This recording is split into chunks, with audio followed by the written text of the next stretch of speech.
Hello, sir. It's pleasure meeting you. And I've been following you from Garjamai days. And I think you are the first pan-India star, I believe. And now we have seen many people who are pan-India, but what is the code that you used at the time so that, just like, you know, at the time so that you became such household name at the time? Because at the time, to be frank, the South Indians, there was not much opportunities. So what did you do differently so that you became household name? So before me, Kamal sir has also been a pan-Indian actor. I think Chiranjeevi sir also has done Hindi films and been successful at it. I think the advantage I had at that time is I knew to speak Hindi with the right accent because I was born and brought up there. So the acceptance was much faster. Also because I had done Hindi series that gave me a jumping board out of which I could get into their attention.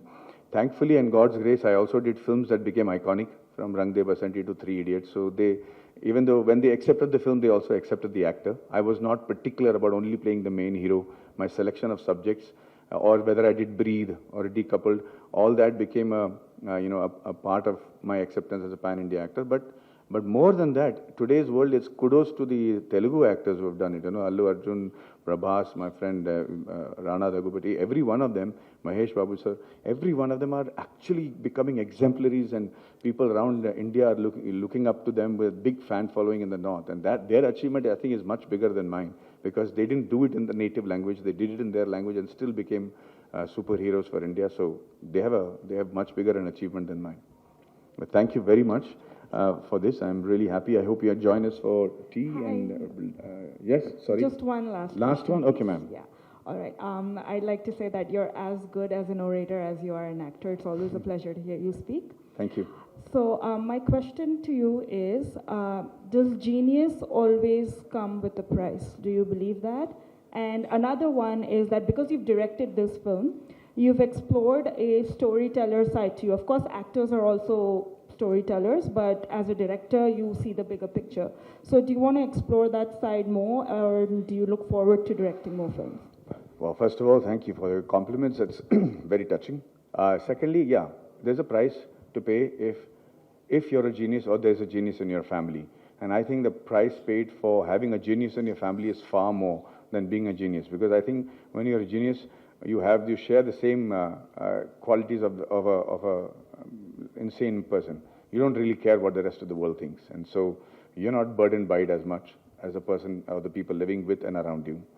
The ability to write a story or tell a story, I mean, I'm ashamed to say I haven't taken any classes on writing or filmography or direction or acting.